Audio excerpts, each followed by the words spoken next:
Bíblia comigo, Salmo 34, verso 19. Salmo 34, verso 19. Esse texto conhecido, ele traz algumas verdades fundamentais que eu e você precisamos analisar, avaliar e naquilo que o Senhor vai trabalhar, aplicar em nossas vidas. Amém, queridos? Diz assim a palavra do Senhor: o justo enfrenta muitas dificuldades. Em outras versões diz assim: muitas são as aflições do justo, mas o Senhor a livra de todas. Muitas são as aflições do justo, mas o Senhor a livra de todas. Feche seus olhos, curve a sua cabeça. Obrigado, Jesus, por podermos cultuar ao Senhor. Obrigado pela tua igreja, pelo teu povo que veio, que venceu o clima, venceu, Deus, a chuva, venceu as tempestades do seu dia para estarem à sua presença. Eu sei que pessoas entraram aqui com expectativa de ouvi-lo, mas eu espero, Deus, e eu acredito que não viemos com a motivação apenas de receber, mas viemos oferecer o nosso culto, o nosso louvor e a nossa adoração. E eu peço, Deus, que a tua graça, que o teu favor, que o teu cuidado se manifeste, Deus, neste lugar, que a tua palavra ela cumpra o propósito pelo qual ela já foi liberada no altar. E que essa palavra ela seja personalizada, que essa palavra, Senhor, ela possa alcançar de fato o coração, a alma de cada um daqueles que precisa ouvi-lo, que precisa de uma direção, que precisa de uma resposta. Que toda a incredulidade, o ceticismo, toda a preocupação, todo o cansaço, todo o desânimo, em nome de Jesus, neste momento seja neutralizado. Toda a falta de esperança seja arrancada agora, e que nós possamos ter, ó Deus, o nosso foco e a nossa atenção voltado somente ao Senhor.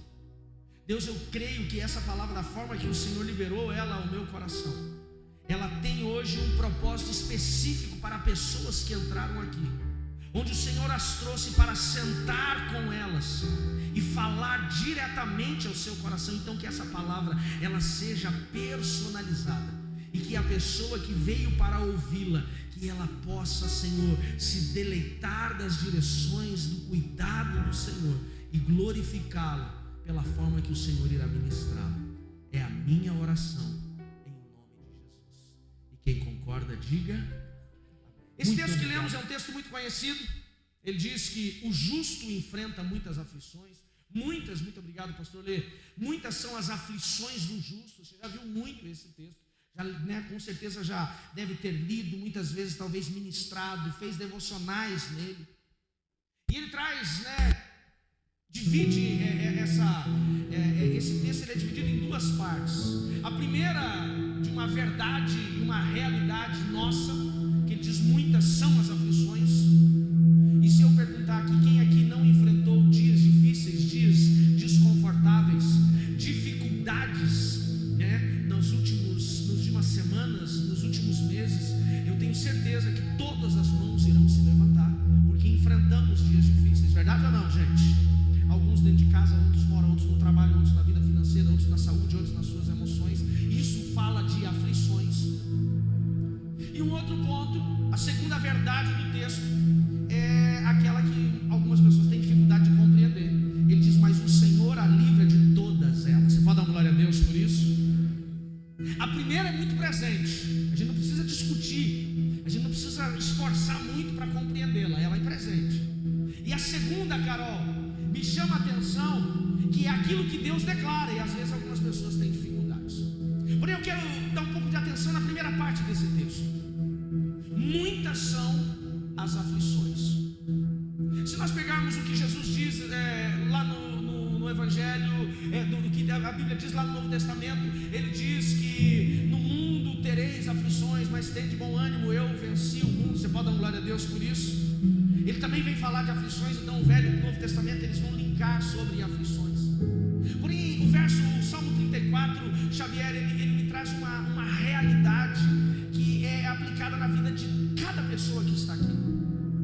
Ele define não só as aflições de todos, mas ele define as aflições de um grupo específico.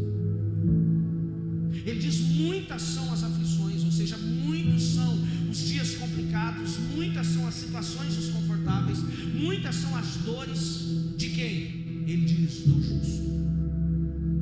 Seria muito mais fácil se depois, Wesley, que nós recebemos Jesus como Salvador, o declaramos como nosso Senhor, se a Bíblia mesmo dissesse: nenhuma aflição será sobre o justo. Quem daria um amém bem alto aí? Seria maravilhoso, mas não é isso que a Bíblia diz, Ângela. Pelo contrário. Quem é o justo, Júnior? Justo é o justificado. É aquele que Jesus justificou. É aquele pelo qual Jesus morreu na cruz e ele recebeu Jesus como Salvador para lhe justificar. Então eu e você, a partir do momento em que recebemos Eric Jesus como Senhor e Salvador, quando nós recebemos, como aceitamos Ele como nosso Senhor, nos tornamos justificados por Ele. Quem está entendendo, diga amém. Nós nos tornamos justos. O justo não é apenas aquele que é justo e íntegro. O justo é aquele que foi justificado por Jesus. Porém o texto deixa claro que aquele que é justificado por Jesus, ele vai enfrentar aflições. Só que se fosse só aflições, a gente ficaria até razoável. Mas o texto diz que ele vai enfrentar muitas aflições. Você fala: pastor, eu vim para ser motivado. Eu não vim para sair daqui pior do que eu entrei. Calma, calma, calma, que Jesus tem uma outra, que Deus tem uma outra resposta na frente, amém, queridos? Mas a primeira verdade que esse texto diz é que o justo enfrentará muitas aflições. E por que o justo enfrenta muitas aflições? Eu tenho certeza que muitos aqui, depois que tomaram uma decisão de caminhar com Deus, tomaram uma decisão de deixar a sua vida de erros do passado, se posicionaram sobre certos pecados que os escravizavam. Depois que ele tomou essa posição, parece que o negócio virou de ponta cabeça. Já parou a avaliar isso já? Parece que estava tudo bem.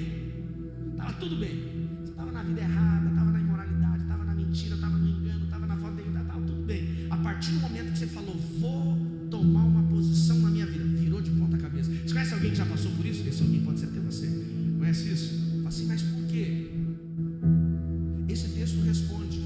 E a mensagem de hoje, ela tem o objetivo de trazer essa primeira parte, essa resposta.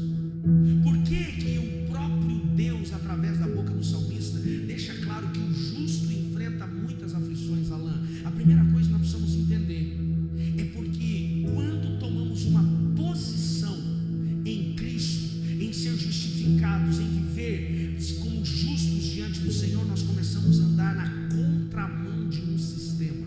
Quem está entendendo, diga amém. A partir do momento em que você tomou uma posição de ser justo, você toma uma posição de aprender a viver em integridade em um mundo que não tem integridade. A partir do momento em que você toma uma posição como justificado por Jesus, ter o caráter de Cristo, você começa a viver a verdade num mundo que anda na contramão da verdade, que é a mentira. Quem está entendendo, diga amém. A partir do momento em que você toma uma posição de ser correto, de ser justo, viver a justificação de Cristo na sua vida, você começa a andar na contramão de um mundo em santidade, de um mundo que vem na imoralidade, que profana, um mundo que é corrupto. Então quando o salmista diz que as aflições do justo são muitas, é porque nós começamos a tomar uma posição contrária àquilo que o mundo está vivendo. Ontem eu estava dando uma aula de escatologia na nossa escola de vida cristã, e nós estávamos analisando. Escatologia é a revelação do que vai acontecer, dos fins dos tempos, trabalhando todas as profecias, dos fins dos tempos, não só o livro de Apocalipse. Então nós começamos ontem a falar sobre Mateus 24, que são os sinais dos fins dos tempos. E nós conversávamos em sala de aula sobre os sinais da volta de Jesus, do início da tribulação. E se você for pontuar tudo que Jesus fala em Mateus 24, já aconteceu. Eu lembro que há 10 anos atrás, pastor Ronaldo, quando eu ia dar uma aula de escatologia, eu falava: gente, aqui no Brasil, provavelmente o único sinal que ainda não aconteceu é a perseguição da igreja. Você lembra quando há 10 anos atrás nós vimos os vídeos do Estado Islâmico decapitando cristãos nos países árabes? Quem lembra disso? E a gente falava assim: será que isso vai chegar aqui? Como é que vai ser? Nós não estamos sendo decapitados ainda, mas a perseguição ela já é ferrenha, sim ou não, gente?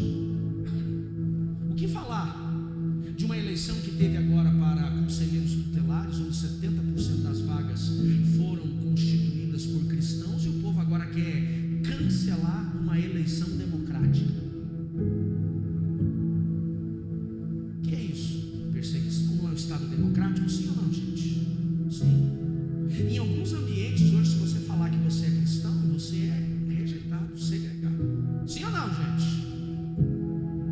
Hoje um cristão entrar numa universidade pública com uma camiseta só Jesus salva, é perigoso, Maurício, eles rasgarem a camiseta dele e espancarem.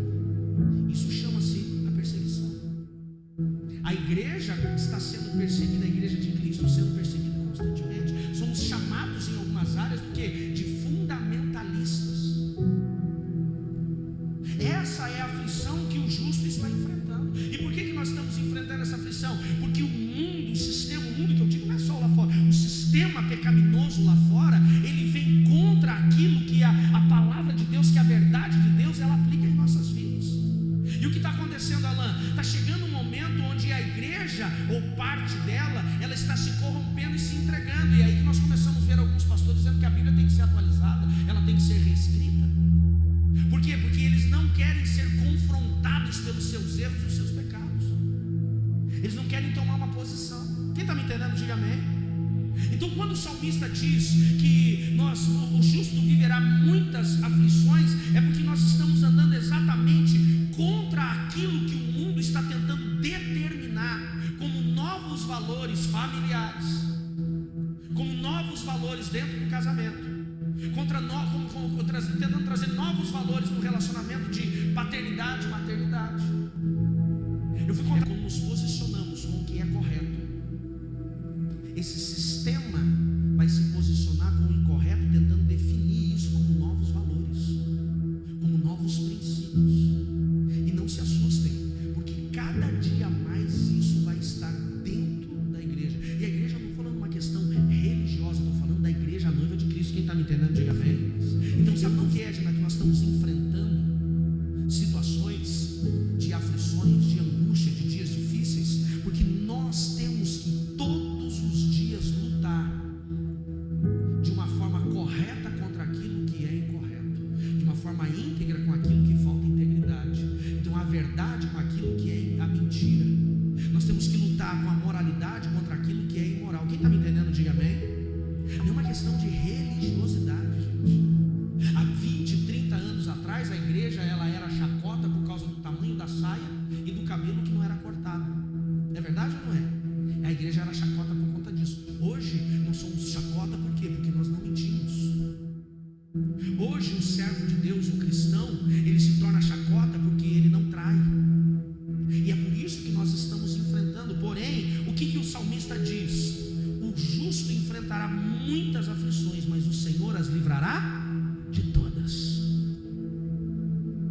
Você pode dar glória a Deus por isso?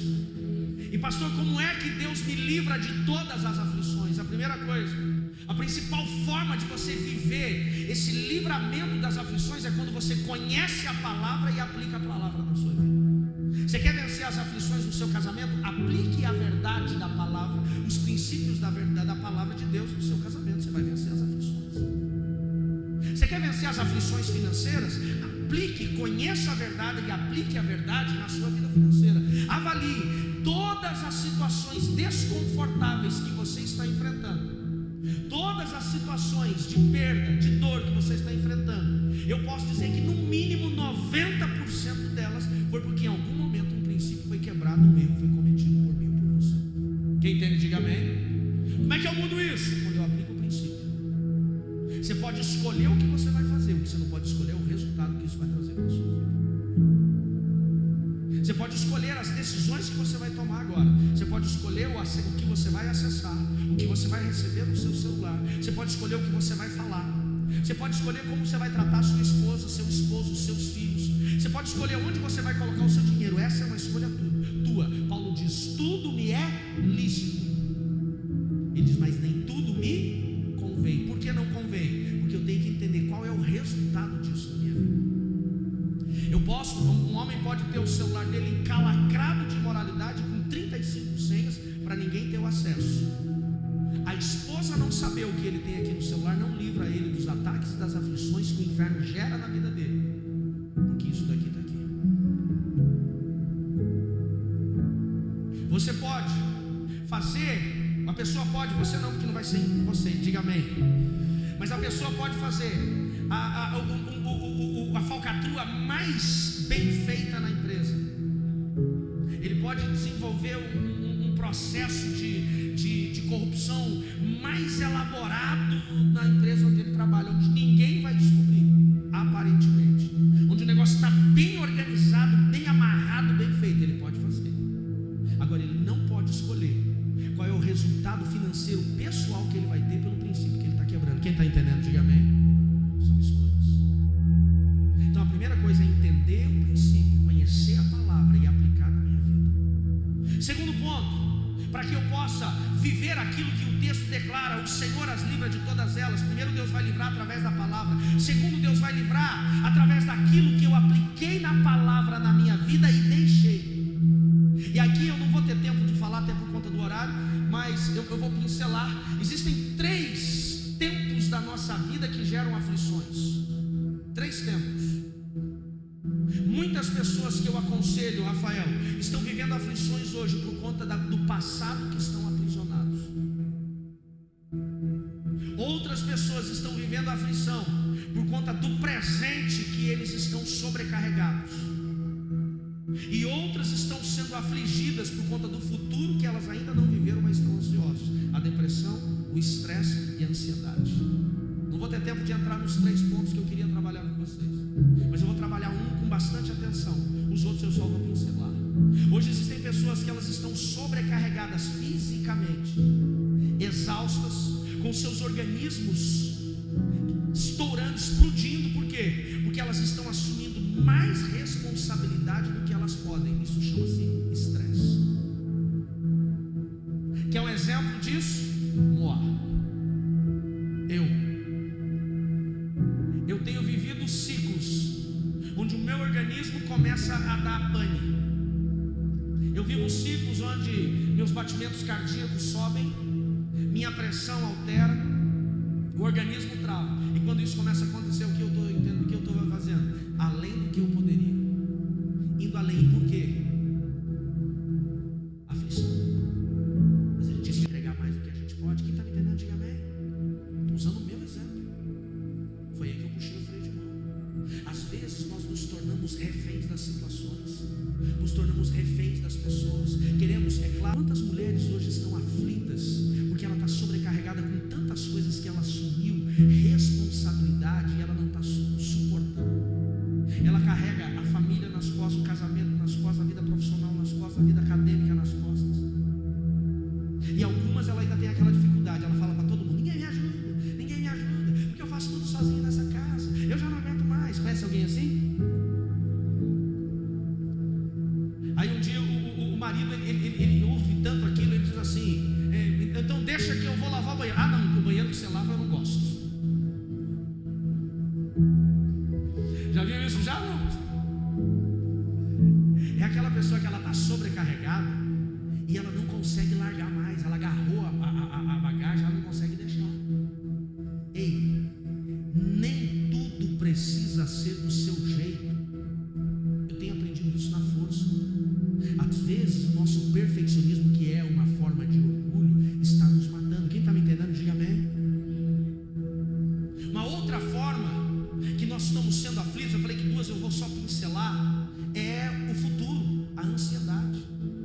O Brasil é o país que mais tem diagnóstico de ansiedade no mundo.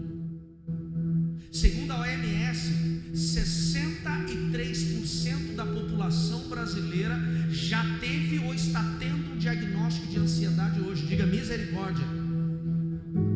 Você consegue entender isso? De cada 10 pessoas, 6 no mínimo com diagnóstico de ansiedade.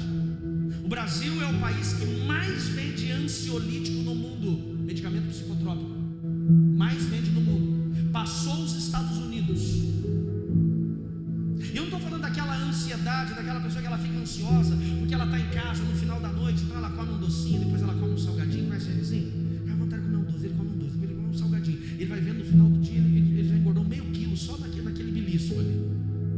Eu estou falando daquela pessoa que ela já está com a patologia, com a doença. Isso é aflição. O que Jesus diz? Vinde a mim todos vós que estáis cansados, oprimidos, sobrecarregados, que eu vos aliviarei. Ele é o equilíbrio. Tem gente que está vivendo de futuro. O que eu vou fazer? pensando no Natal, ele nem passou o dia das crianças ainda, e ele já está pensando no Natal. E como que vai ser janeiro? Ei, cada dia viva cada dia um dia.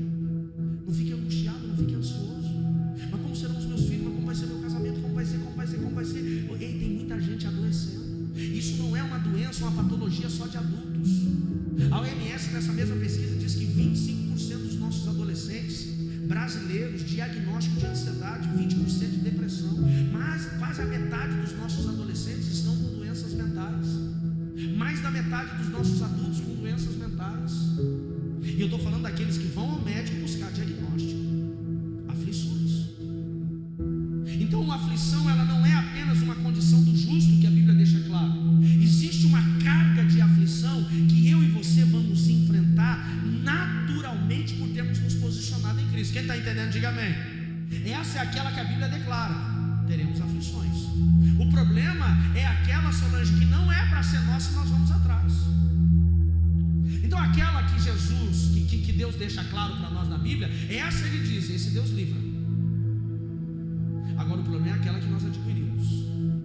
Porém tem um nível de aflição, que essa eu quero trazer um pouco mais de atenção. Um gerador de aflição, que não é o presente, que não é o futuro. E esse eu quero trabalhar, porque eu entendo que hoje Deus trouxe alguém para trabalhar esse ponto, que é a aflição gerada pelo passado.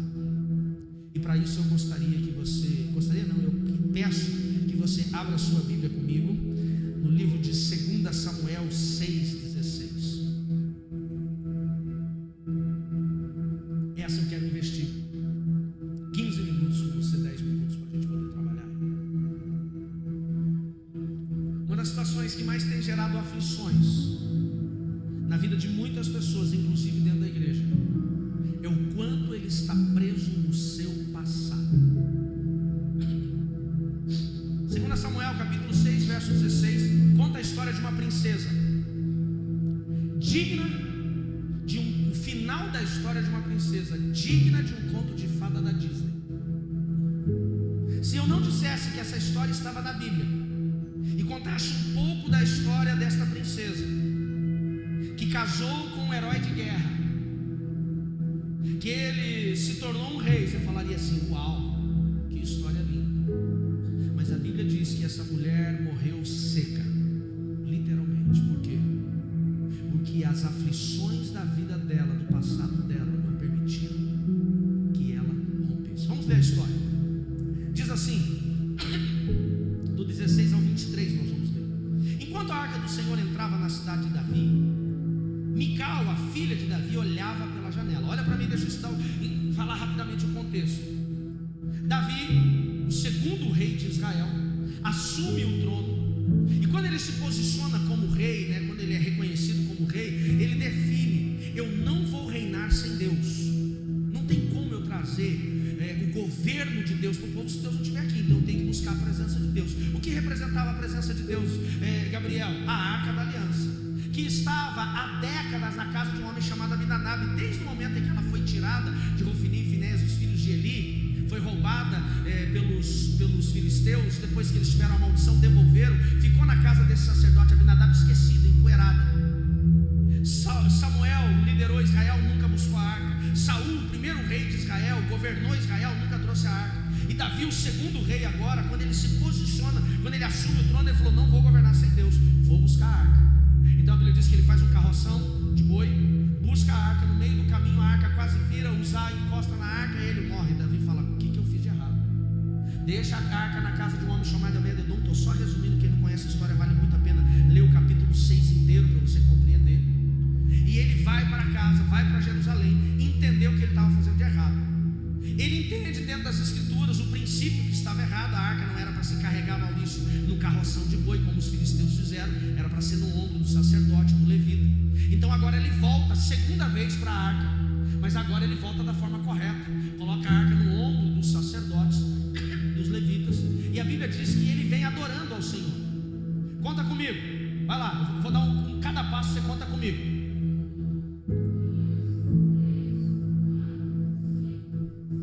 Ele parava, fazia um sacrifício.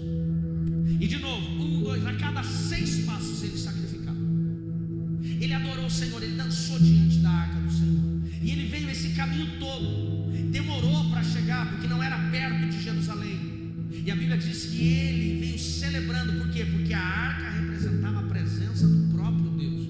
Uma arca, já falei dela esses dias, feita de madeira cássia, coberta de ouro. Dentro ali tinha os artefatos que representavam a manifestação de Deus no povo de Israel, os querubins em cima, e ela representava, era um simbolismo da presença de Deus. Agora vamos continuar o texto.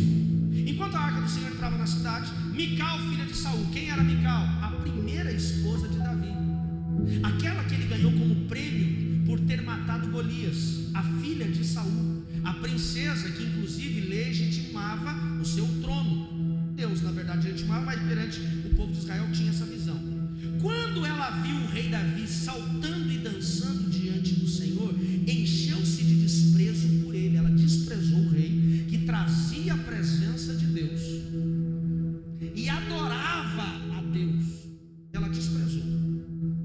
Trouxeram então a arca do Senhor e colocaram em seu lugar dentro de uma tenda especial que Davi tinha preparado para ela.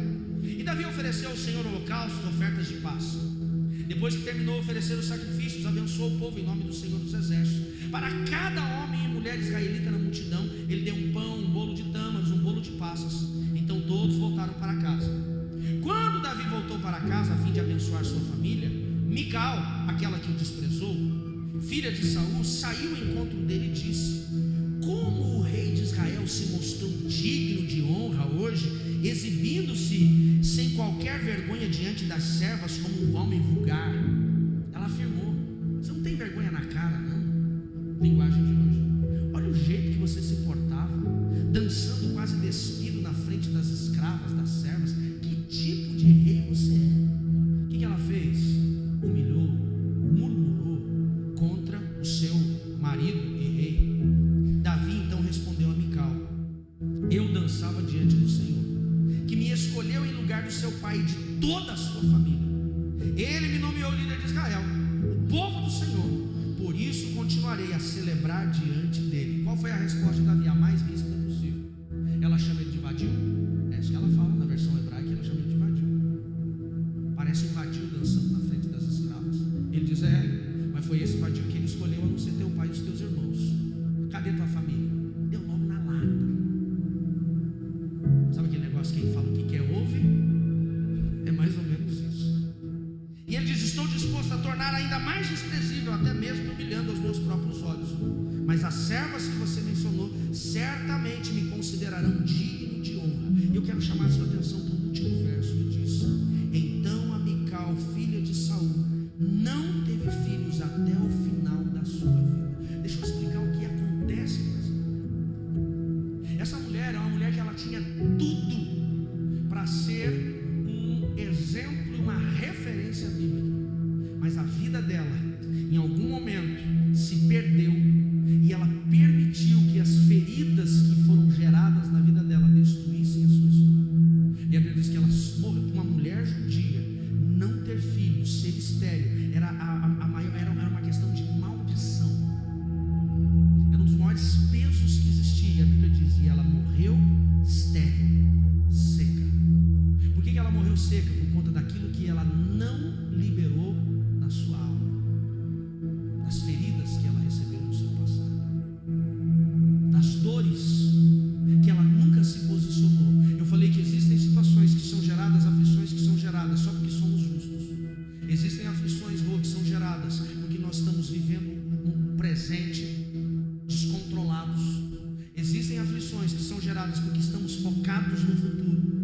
Mas existem aflições que nós estamos carregando porque nós não decidimos liberar o passado.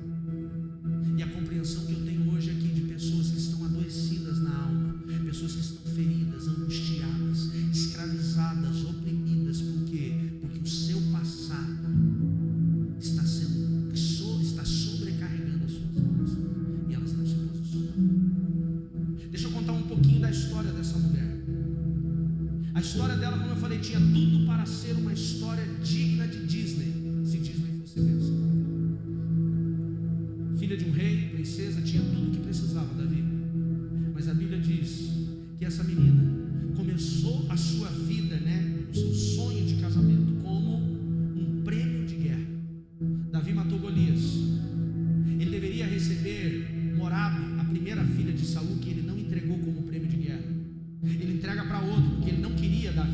verdade ele tinha já um receio dessa posição de Davi como matador de gigantes. Pela pressão do seu exército, do povo, que ele tinha que entregar uma filha, porque ele prometeu, ele tinha que honrar a sua palavra, ele entrega Mical. Primeira coisa, essa menina ela foi entregue em casamento como um prêmio de guerra. Porém a Bíblia diz que ela se apaixonou por Davi, ela amou Davi. Ela amou Davi. Ela queria casar com ele, ela não ligou de ter sido entregue dessa forma como um resultado. Quem está me entendendo, diga amém. Ela foi. Porém a Bíblia diz que quando Davi começou a lutar pelo exército de Saul, ele era o comandante do exército de Saul. A Bíblia diz que as mulheres começaram a celebrar as vitórias de Davi e Saul. Só que elas começaram a cantar: Saul que matou milhares, Davi matou 10 milhares. E isso amargurou o coração de Saul, sabendo que já tinha sido rejeitado por Deus.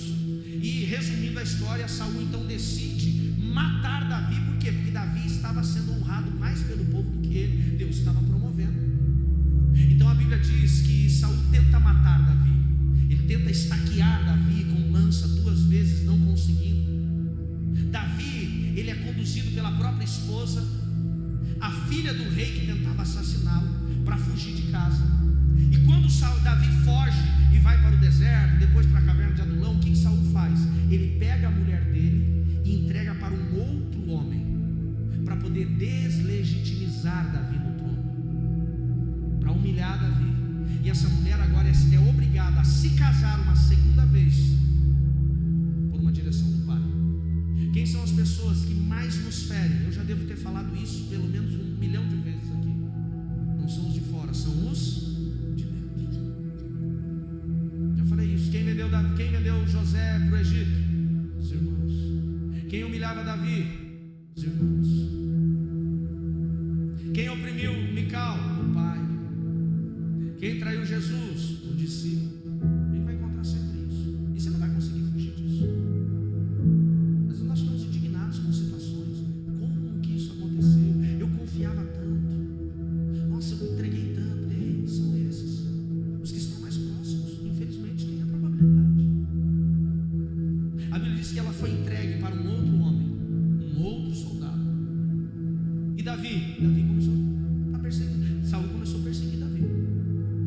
Ele fica 17 anos fugindo do rei e a mulher dele entregue para outro. Ela teve que aprender, Juninho, em 17 anos, ela teve que aprender a amar um outro homem. E esse homem teve que aprender a conquistá-lo. Porém, depois de 17 anos, resumindo a história, a Bíblia diz que Saul morre. Davi, ele é coroado rei. Mas antes de ser coroado rei, o que ele fala para Abner, quando o comandante de Saul vai declarar, falar: queremos você em Jerusalém. Ele falou: eu assumo o reinado, mas com uma condição: eu quero minha mulher de volta. Quem? Mical. Traz ela de volta. Eu assumo, para vocês não serem destruídos pelos filisteus e pelos inimigos. Eu assumo o reinado, mas eu quero Mical de volta. Agora Mical estava nos braços de quem? De outro marido. Não vou discutir aqui a questão da bigamia, a injustiça do pai, mas ela tinha recomeçado a vida. E a Bíblia diz que Abner foi, bateu na porta do cara. O cara abriu a porta e falou: me dá a mulher, vou devolver para Davi. Ele falou: o que é? Vou devolver para Davi. Por quê? Porque Davi vai ser o rei e a mulher dele. E é melhor eu levar, porque se ele vier aqui ele te mata. Estou resumindo aqui, conjecturando, tá? Ele passa você na espada. A Bíblia diz que quando Mical foi levada para Davi, esse homem, ele vai chorando. Abner tem que parar e falar assim: volta para casa, meu amigo, volta. Ou seja, ali já havia sido construído um afeto, e a mulher agora é tirada daquela nova realidade e é devolvida para Davi. Quando Davi encontrou Mical, ele não estava com um quarto de núpcias novamente aguardando a mulher que ele amava, doido para assim bolar nos seus braços, sentir o seu perfume.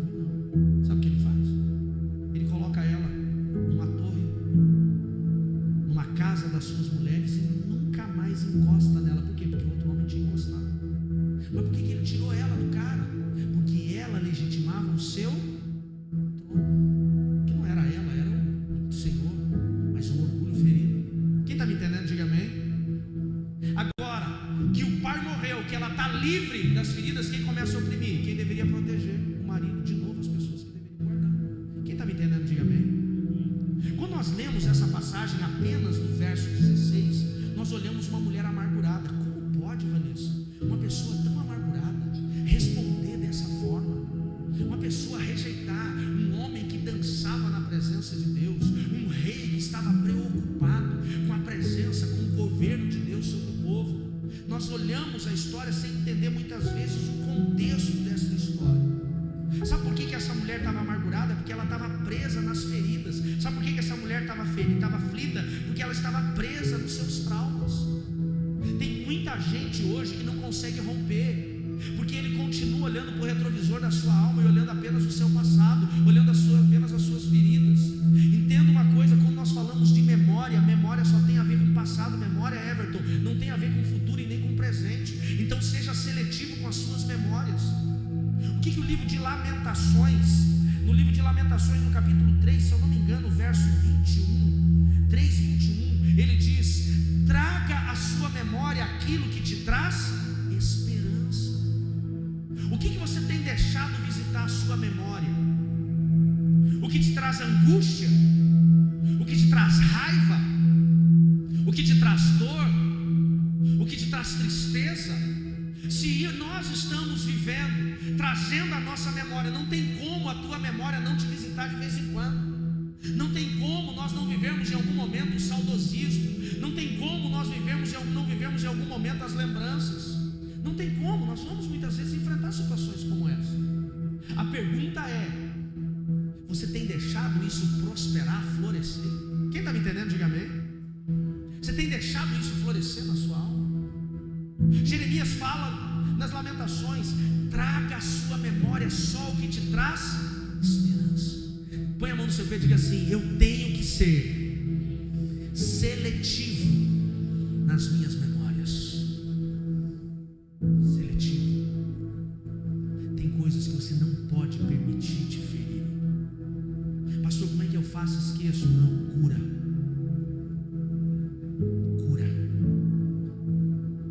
Sabe esse negócio de eu coloquei uma pedra em cima? Está errado. Tem lugares que você vai mexer com aquilo que foi colocado pedra em cima. O que você vai encontrar? Lesma, aranha, cobra, sujeira. É verdade ou não é? Você levanta, um monte de inseto sai. Pare de colocar pedra em cima. Limpe. Você não coloca pedra, você limpa. Você tira o lixo. Você resolve. Reconcilia. Tem pessoas assim: eu não suporto mais a aflição, pastor. Essa é uma aflição do justo. Tem aflições que não estamos vivendo porque somos justos. Tem aflições que não estamos vivendo porque estamos presos no passado. Pastor, mas o que essa mulher viveu, pastor? Não tinha como ser diferente. Ela poderia ter tomado uma posição em algum momento, mas a posição que ela tomou foi deixar essas memórias roubarem a sua esperança. E quando Israel entrava em um nível onde o Senhor iria prosperar, quando o reino, eu não estou defendendo Davi, ele cometeu erros terríveis, o pai dela cometeu erros terríveis, mas ela deixou aquilo contaminar o seu presente e destruir o seu futuro. Estéril, seca, aflita. Esse foi o final de Mical, porque ela carregou as suas feridas. O pior erro que uma pessoa pode cometer é dizer assim: eu nunca vou falar isso para ninguém. Nessa situação